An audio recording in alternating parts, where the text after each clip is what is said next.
सूबे में होगा 7 चरणों में चुनाव। पहले चरण में 73 सीटों की विधानसभा पे होगा चुनाव, यानी 11 जिलों की 73 सीटों पे चुनाव होने जा रहा है। यानी प्रथम चरण में बागपत, अलीगढ़, आगरा और मथुरा, बुलंदशहर, कई ऐसे शहर हैं जहां पर 73 सीटों की विधानसभा चुनाव पे मतदान होगा। और 10 जनवरी को नामांकन 21 जनवरी को नामांकन शुरू हो जाएंगे, तो वहीं 24 जनवरी को नामांकन की जांच होगी और 27 जनवरी को नाम वापसी हो जाएंगे। उसके बाद राजनीतिक पार्टियों का चुनाव प्रचार शुरू हो जाएगा। लेकिन हकीकत बात यह है कि आखिरकार हम चुनावी सर्वे के लिए निकले हुए हैं, लेकिन ये जानते हैं कि मथुरा जिले की 5 विधानसभा सीटों पर मथुरा जिले में जो एक सीट है उनमें से कौन कौन उम्मीदवार सामने आया है, कौन कौन उम्मीदवारों की तेज़ी है। लगातार जो उम्मीदवार सामने आए हैं उनके क्या रुख हैं, उनके क्या ऐसे शब्द हैं जिससे आगे बढ़ कर के वो राजनीति में एक इस मथुरा की सीट को प्राप्त करेंगे। तो वहीं बीजेपी ने जो अपना उम्मीदवार उतारा है, अपना वर्तमान जो उम्मीदवार है क्या बोलते हैं कि तमाम ऐसे उम्मीदवार हैं, जैसे कि अनिल अग्रवाल है जो कि हैंडपंप जो पार्टी है रालोद पार्टी से उम्मीदवार उतारा है अनिल अग्रवाल को। तो वहीं माथुर सिंह जो कांग्रेस के पूर्व विधायक रह चुके हैं उनको भी उतारा गया है। वहीं बीजेपी पार्टी ने अपना श्रीकांत शर्मा को, अपना पूर्व जनप्रतिनिधि को उतारा है। तो ऊर्जा मंत्री रह चुके हैं श्रीकांत शर्मा जी और 5 साल का बीजेपी कार्यकाल समाप्त हो गया है। ऐसे में पहले चरण में 73 सीटों की मतदान होगा और 10 जनवरी को जो है वोटिंग होगी मथुरा में। आइए तो इसी विषय पर जनता से पूछेंगे क्या है उनकी राय कि आखिरकार अब की बार मथुरा शहर की जो एक विधानसभा सीट है उस पर किसका कब्जा होगा और क्या ऐसा कार्यकाल रहा बीजेपी सरकार का जिससे जनता नाराज है और किसकी सरकार बनने वाली है सूबे में। जानिए, हमारे साथ कुछ लोग हैं, उनसे बातचीत करने की कोशिश करेंगे कि पहले चरण में 10 फरवरी को वोटिंग होगी, तो वोटिंग का जो तैयारियां हैं लगातार जनता के मन में क्या सवाल है। सर, क्या लगता है किसकी सरकार बन सकती है? सरकार तो जो वर्तमान सरकार है उस सरकार ने जनता के हित में जो दबी कुचली और बेरोजगार जो जनता थी उसके साथ में कोई न्याय वाली बात सरकार के द्वारा नहीं की गई। तो ऐसे में जो श्रीकांत शर्मा जी हैं ऊर्जा मंत्री रह चुके हैं उनको फिर एक बार दोबारा मैदान में उतारा है इसलिए ताकि वो जीत सकें, क्योंकि उस बीजेपी सरकार को उम्मीद है कि एक सीट मथुरा जो शहर की है, वैसे तो 5 विधानसभा सीटें, लेकिन मथुरा में जो एक चुनावी सियासत चल रही है, लगातार उम्मीदवार सामने आ रहे हैं। वहीं जो रालोद पार्टी के जो उम्मीदवार अनिल अग्रवाल उनको मैदान में उतार दिया गया है और ये माना जाता है कि पूरे मथुरा में जो है 3 लाख वोटर हैं, जिनमें से 70,000 जो 80,000 जो वोटिंग है वो ब्राह्मणों की है, भाई 70,000 वैश्य समाज की है। ऐसे में जीत हार का फैसला वैश्य और ब्राह्मण समाज करेंगे। क्या लगता है आपको? ऐसा कुछ नहीं है, क्योंकि भारतीय जनता पार्टी ने एक नया फार्मूला चलाया है 80 और 20 का। 80-20 का मतलब है कि 20% मुस्लिम, 80% हिंदू। तो मैं ये पूछना चाहता हूँ आपके चैनल के माध्यम से कि मैं टीवी पर रात को देख रहा था कि एक जगह का आंकड़ा दिखाया कि उसमें कि 5% ब्राह्मण, 10% वैश्य और इतने % ठाकुर और इतने % हिंदू। तो मैं ये जानना चाहता हूँ कि ब्राह्मण, क्षत्रिय, वैश्य ये हिंदू नहीं है क्या? हिंदू वाला क्यों दिखाया गया? इसका मतलब ये हिंदू नहीं है। तो धर्म की राजनीति हो रही है सीधा। ये यहाँ हिंदू मुस्लिम की राजनीति करके ये दिखाना चाहते हैं कि हम हिंदू मुस्लिम की राजनीति से देश को चलाएंगे, जबकि ऐसा नहीं है।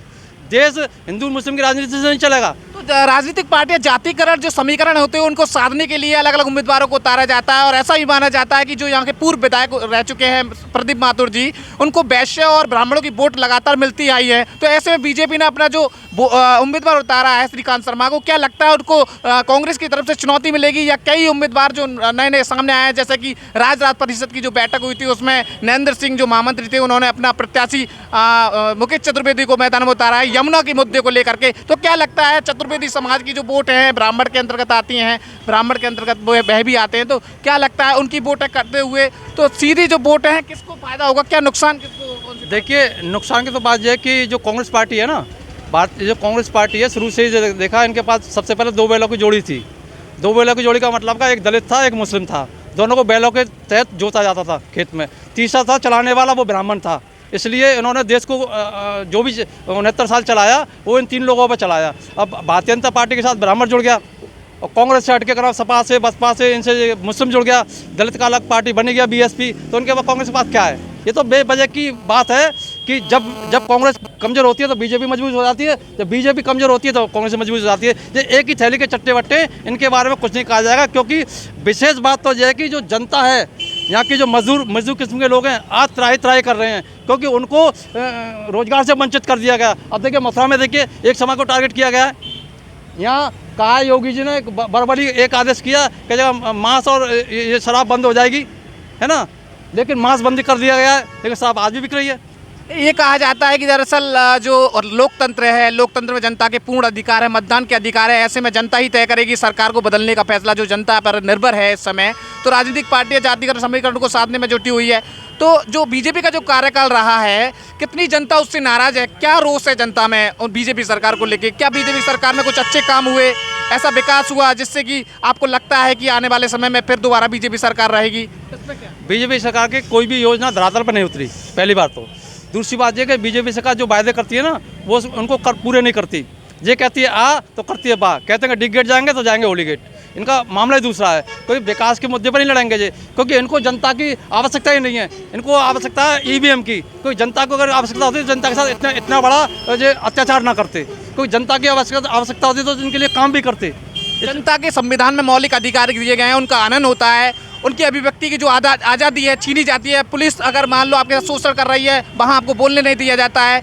तो इस तरीके की जो शासनकाल व्यवस्था है, तो क्या लगता है कि ऐसी शासन व्यवस्था ना होते हुए कोई ऐसी सरकार आए जिससे लोगों का विकास हो, लोगों के लिए कल्याणकारी योजना चलाए और लोगों की पूर्ण रूप से हर जगह जाने की और बोलने की आज़ादी पूर्ण रूप से हो, ऐसी सरकार हो? क्या लगता है आपको? देखिए, सबसे पहले तो ये कि जो भारतीय लोग जो लोकतंत्र में जीने का अधिकार है उनको, वो भारतीय संविधान से है।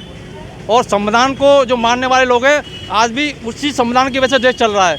यह का हिंदू हो, मुस्लिम हो, सिख हो, ईसाई हो, जो भी जाति हो, आज संविधान है तो वो व्यक्ति सुरक्षित है। जो संविधान है तो हर धर्म हर जाति सुरक्षित है। आज अगर मुस्लिम है, अगर मस्जिद के अंदर नमाज पढ़ने आता है, वो भी उसको अधिकार संविधान से मिलता है। अगर पंडित जी मंदिर में घंटा बजाने जाता है, वो भी संविधान से उसको अधिकार मिलता है। तो संविधान सर्वोपरि है। और यहाँ भारत में क्या चल रहा है इस समय पे कि पुरानी परंपरा को लाने के लिए भारतीय जनता पार्टी क्या कर रही है, अपना पुराना संविधान लागू करना चाहती है। लेकिन जब से जो सब भारतीय संविधान लागू हुआ 1950 से, उसके बाद में हर आदमी को समानता का अधिकार मिला है।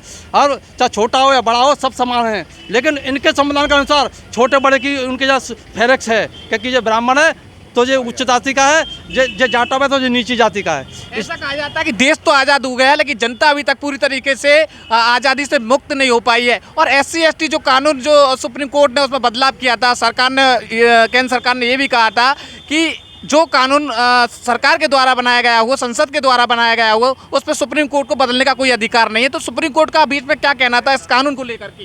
देखो, सुप्रीम कोर्ट तो ऐसा कि देखो, सुप्रीम कोर्ट का तो सभी सम्मान करते हैं, हम भी सम्मान करते हैं, क्योंकि सुप्रीम कोर्ट एक ऐसी कोर्ट है जो कि भारत के अंदर संविधान के तहत चलने वाली। लेकिन वहाँ सुप्रीम कोर्ट में भी कुछ ऐसे मनुवादी लोग बैठे हैं जिन्होंने हमारे अधिकारों का हनन करना और हमारे जो हरिजन एक्ट जो कानून है, जो स्पेशल कानून है, जो कि 1989 VP सिंह सरकार ने दिया था, इसलिए दिया था कि ना तो दलित पे, कमज़ोर पे ना लाठी है, ना बंदूक है, ना तलवार है, ना पैसा है, ना ज़मीन है। इसलिए उनको एक ये वाला तलवार दिया कि इससे तुम लड़ाई लड़ने का काम करो, तुम्हारे साथ अत्याचार होगा तो ये तुम्हारे साथ सहयोग में ये कानून। क्या लगता है आपको, कोई ऐसा नेता आना चाहिए SC दलित समाज का, जिससे कि लोगों के मुद्दे जो हैं वो सदन में उठाए जा सके? SC ST जो कानून लाया गया है, दलितों के साथ जितना शोषण होता है, और वर्तमान समय में धार्मिक के आधार पर जो राजनीतिक व्यवस्थाएं चल रही हैं, जनता दलितों के बारे में तो कुछ जो सरकारें हैं वो दलितों के बारे में नहीं सोचती हैं, लेकिन जातिगत समीकरण साधने के लिए वो दलितों से वोट मांगने आ जाती हैं। जब चुनाव नज़दीक आ जाते हैं तो दलितों से वोट मांगा जाता है। और मथुरा की जो स्थिति है वो ब्राह्मण और वैश्यों पर आधारित है, जीत हार का फैसला। ऐसे में यहाँ SC सीट तो है नहीं है, लेकिन जो दलित समाज का जो वोट है, 35% जो ठाकुर हैं, उनकी वोटों का जो मत है वो किसकी तरफ खिसक सकता है? क्या आपको लगता है कि चलो SC सीट नहीं है यहाँ पर, तो आपको ये तय करना होगा कि आपको क्या लगता है कि ऐसा नेता आए जो दलितों के मुद्दों को सदन में उठाए और उनकी जो आज़ादी है उनको आसानी से बाहर निकाला जाए? देखिए, सबसे पहली बात यह है कि हमारे भारत में जब से इनकी जो व्यवस्था है 2000 वर्ष पहले से, इन लोगों का कहना है कि हमारे एक बिहार के बहुत बड़े नेता हुए थे, इनका नाम था जयप्रकाश नारायण। उन्होंने कहा था कि प्रकाश नारायण समाजवादी नेता थे। हाँ, समाजवादी नेता थे। संसोपा की ये मांग, उनका एक संगठन था संसोपा की ये मांग, पिछड़ा पावे 100 में 60, जात पात है किसके हाथ, ऊंची जात की क्या पहचान, गिट पिट बोले करे ना काम, छोटी जात की क्या पहचान, करे काम और सही अपमान, अंग्रेज जहाँ से चले गए अंग्रेजी को भी जाना है, अंग्रेजी में काम ना होगा फिर से देश गुलाम ना होगा, राष्ट्रपति का बेटा हो या चपरासी की हो संतान, सबकी शिक्षा अधिकार हो समान। कोई कहता है बीजेपी, कोई कहता है कांग्रेस, लगातार जो सियासी मुद्दे चल रहे हैं और लगातार 5 साल का जो कार्यकाल है वो बीजेपी का समाप्त हो चुका है। ऐसे में दोनों पार्टियों की जो शक्ति है वो छिन चुकी है। ऐसे में जनता का शासन है, क्या कहोगे आप इस जनता के शासन में? मतलब आपकी बात जो पत्ता है वो पलटने वाला है, किसकी ओर रुख करने वाला है? चुनाव सरकार किसकी बन सकती है? देखिए, इन लोगों का फंदा ये है कि इनको अपने आप को पाक साफ दिखाना है, ये मनुवादियों को, भारतीय जनता पार्टी को। और इनका ये जो ईवीएम वाला सिस्टम है ना, जब तक ईवीएम रहेगी तब तक किसी दलित दबे कुचले मजदूर की कोई कहीं सुनवाई नहीं की जाएगी। क्योंकि ईवीएम, अगर आज ईवीएम को हटा दीजिए और निष्पक्ष चुनाव कराइए, इनकी औकात अपने आप मालूम पड़ जाएगी। जनता चुनेगी किसको? जनता चुनेगी उसको जो काम करेगा। अब हमारा मथुरा से 4 बार का विधायक पृथ्वी माथुर, जब छोटी छोटी घटनाएं होती हैं तो कहीं नज़र नहीं आता, और जब बड़ी बड़ी घटनाएं होती हैं तो जाके पहले ही जाके बैठ जाता है। तो ऐसे पृथ्वी माथुर को अगर आप मत नहीं करते हैं तो क्या रुके, क्या लगता है कैसा जो विधायक है आपको, किस अपने अच्छे विधायक के रूप में किसको चुनना चाहेंगे? अच्छे विधायक के रूप में देखिए, अभी लोगों ने नॉमिनेशन करने दो, कौन आ रहा है सामने तब बताया जाएगा। अभी कैसे बता देंगे चीज़? नामांकन जो है 21 जनवरी से शुरू हो जाएगा। शुरू नहीं, 21 जनवरी को ख़त्म हो जाएगा। 21 जनवरी को ये कहा गया है कि लगातार जो कुछ न्यूज़ चैनल हैं वो 21 जनवरी को नामांकन की बात करें। 24 तारीख को जो है उनकी जांच होगी और 27 जनवरी को नाम वापसी हो जाएंगे। उसके बाद से राजनीतिक पार्टियां मैदान में आ जाएंगी। कौन नए नए चेहरे हैं मथुरा से, कौन सी पार्टी से हैं और कौन अपनी ताकत के साथ यहाँ चुनाव लड़ पाता है? तो मतलब सूबे में किसकी सरकार बन सकती है? सबसे बड़ा मुद्दा है विकास को लेकर। देखिए, विकास को लेकर मुद्दा है, लेकिन विकास जो उन्होंने कौन सा विकास किया है, मैं विकास के बारे में बताता हूँ। मथुरा का जो विधायक है श्रीकांत शर्मा, ऊर्जा मंत्री भी हैं, इनका विकास कैसे हुआ मालूम है? डैम पियर में विकास है, जब वीआईपी कॉलोनी है उसके बगल में एक जब दलित मुस्लिम रहते वहाँ विकास नहीं है। ठीक, चौक बाजार में विकास है, केशवपुरा मनोपुरा में विकास नहीं है। तो ऐसा क्यों? अलग अलग विभिन्नता है। विभिन्नता यह है कि ये ऊंच नीच की जो भावना इनके पहले से है, उसी हिसाब से ये विकास कराना चाहते हैं। आज भी आपको पक्का प्रूफ हो गया है, मतलब जनता आज भी ये समझती है कि आज भी जातिगत रूप से भेदभाव होता है। मतलब बीजेपी का जो जब से सरकार आती है सबकी बात करती है, सबके विकास की बात करती है, समानता की बात करती है, सबके मौलिक अधिकारों की बात करती है और अभिव्यक्ति की आज़ादी देती है। लेकिन उसके बावजूद भी जो ये बोल जाते हैं, उसके बावजूद जो दलित जनता है, जो भीमराव अम्बेडकर ने संविधान बनाया है उसके तहत आज प्रधानमंत्री भी नरेंद्र मोदी उनको नमन करते हैं और बीजेपी सरकार केंद्र में भी है और आपके सूबे में भी है। उसके बावजूद भी दलितों के साथ कितना अच्छा हुआ यहाँ पर, क्या सही हुआ, आप बताइए। हाथरस में हमारी एक बहन के साथ बलात्कार हुआ, मनीषा वाल्मीकि के साथ। उसका आपने देखा, रात को 2:30-3 बजे उसको पेट्रोल डाल के जलवा दिया गया। उसकी माँ बाप को डेड बॉडी भी नहीं दी गई। मतलब इतना बड़ा अत्याचार ये दलित समाज के साथ। और हम दलित समाज से आपके चैनल के माध्यम से कहना चाहते हैं कि आज भी जाग जाओगे तो अभी कुछ नहीं बिगड़ा है, नहीं तो आगे पछताना पड़ेगा। हम ना हम हिंदू थे ना हम हिंदू हैं, क्योंकि हिंदू के नाम से हमें ठगा जाता है। क्योंकि हिंदू के नाम से अगर हमें ठगा नहीं जाता तो 73 साल में अभी तक हमारा जो आरक्षण है बाबा साहब ने, बीजेपी के कार्यकाल में हाथरस कांड हुआ था? नहीं, इतना जबरदस्त कांड कभी किसी सरकार में हुआ ही नहीं। तो विपक्ष ने कुछ कहा, कुछ मुद्दे उठाए, विपक्ष ने कुछ सहायता की जो परिवार के साथ जो घटना घटी? हाँ, विपक्ष अगर नहीं होता ना तो FIR ही नहीं होती। अच्छा, विपक्ष कहते हैं कि बहुत बड़ी ताकत है विपक्ष अपने आप में। जब भी किसी सरकार के कार्यकाल में कोई घटना होती है तो ऐसे में जो जनता के जो सार्थक के रूप में उभर के आते हैं वो विपक्षी पार्टी उभर के आती है। ऐसे में 2022 का विधानसभा चुनाव उत्तर प्रदेश का ऐतिहासिक चुनाव होगा और ये अपने आप में बड़ा महत्वपूर्ण चुनाव होगा। 403 सीटों पर चुनाव होने वाला है, जिनमें से प्रथम चरण में 73 सीटों की विधानसभा चुनाव होंगे, जिनमें 11 जिले शामिल हैं, उनमें मथुरा भी जिला शामिल है। ऐसे में मथुरा में 5 विधानसभा सीट हैं। हमारे साथ और लोग हैं, उनसे बातचीत करने की कोशिश करेंगे। जितेंद्र सिंह हैं, उनसे बात करेंगे जो कि भीमराव समिति के अध्यक्ष हैं। उनसे, सर क्या लगता है आपको, कैसी सरकार बननी चाहिए? अच्छी सरकार, कल्याणकार, लोगों की जनता कल्याणकारी हो? अब वर्तमान की जो सरकार है ऐसी तो नहीं बननी चाहिए, जिसमें बदलाव चाहते हैं सरकार में? बदलाव होना चाहिए, क्योंकि कमर तोड़ महंगाई, जो तेल खाद्य पदार्थ जो आज इतना महंगा है शायद ही कभी रहा हो, और जनता ने भी मन बना लिया है कि ये सरकार बदलनी चाहिए, क्योंकि सब दुखी हैं इससे। ज़्यादातर तो मजदूर, छोटे मध्यवर्गीय परिवार एवं दुकानदार जो रोज़मर्रा की ज़िंदगी अपने कमा के खाते हैं, वो काम धंधा बिल्कुल एकदम बंद पड़े हैं और उन्होंने मन बनाया है कि सरकार को इसको बदलना चाहिए। समाजवादी पार्टी पे भी लगातार पारिवारिक घमासान चल रहा है और वो जो दूसरे जो नेता हैं स्वामी प्रसाद मौर्य जी, वो बीजेपी पार्टी से इस्तीफा देके हुए बीजेपी पार्टी को समाजवादी पार्टी में जो दल बदल की प्रक्रिया उन्होंने अपनाई है और समाजवादी पार्टी में प्रवेश कर चुके हैं पूरी तरीके से और बीजेपी पार्टी को खुली चुनौती देते हैं। क्या इससे फर्क पड़ेगा? ये तो नेताओं की अपनी मानसिकता है। नेता केवल अपना निजी स्वार्थ देखते हैं, उन्हें जनता से कुछ भी लेना देना नहीं होता है। और रही बात जनता की, तो ये तो जनता के विवेक के ऊपर निर्भर करता है कि वो किसको जिताएंगे, किसको हराएंगे। लेकिन मेरा आपके चैनल के माध्यम से मथुरा की जनता से निवेदन है कि वो केवल उस प्रत्याशी को वोट करें जो उनकी बात, उनके सुख दुख में हमेशा तत्पर रहे। मतलब आपका कहना यह है कि उनके मुद्दों को उठाया जाए सदन में, उनकी जो व्यवस्था है भंग हो चुकी हैं, उनकी जो ताकत है कमज़ोर पड़ती जा रही है, उस ताकत को नए सिरे से, जनता की ताकत को सदन में लाया जाए और एक ऐसा नेता चुना जाए। आपको लगता है? ये तो आप भी देख रहे होंगे कि अभी लगभग 5 वर्ष से कोई भी ऐसा विधायक व मंत्री व सांसद नहीं है जो सदन में जनता की बात को रख पटल पर रख रहा हो। आपका क्या मत है? सर जितेंद्र जी, आपने बहुत बहुत हमारे साथ जुड़ने के लिए बहुत बहुत धन्यवाद आपके लिए। और लगातार आपने बताया कि दलितों के साथ जिस तरीके से बीजेपी सरकार में जो कुछ हुआ, हालांकि हम कहते नहीं है, लेकिन आज का जो हमारा चुनावी यात्रा है वो यहाँ पर लगातार जो लोगों से बातचीत कर रहे हैं इसी विषय पर कि आखिरकार सूबे की जो सियासत है, क्योंकि देश में एक बहुत बड़ा हिस्सा है उत्तर प्रदेश, यहाँ पर सर्वाधिक जिले हैं, लोकसभा की सबसे ज़्यादा सीटें हैं, विधानसभा की सीटें हैं, तो ऐसी स्थिति में यही है कि आखिरकार उस सूबे की सियासत है, इसमें जो चुनाव है वो सीधी सादी बात है कि किसके पाले में जा सकता है। समाजवादी पार्टी भी लगातार प्रचार कर रही, जोरों पे प्रचार है समाजवादी पार्टी का, और स्वामी प्रसाद मौर्य इस पार्टी में दाखिल हो चुके हैं। तो क्या सरकार किसकी बन सकती है? 403 सीटें हैं, ऐसे में कौन कितनी सीटें ला सकता है? कुछ अनुभव आप? अनुभव तो ये कहता है कि त्रिकोणीय मामला रहेगा। रही बात ईवीएम की, तो एक ये मील का पत्थर बीजेपी के लिए साबित होगा ईवीएम, जो विगत चुनावों में देखा भी जा रहा है। अगर ईवीएम ना हो, बैलेट से चुनाव हो, तो इसका रिजल्ट अलग ही आएगा। आपको क्या लगता है सर, किसकी सरकार बनने जा रही है? सरकार तो चुनाव के बाद ही मालूम पड़े किसकी आती।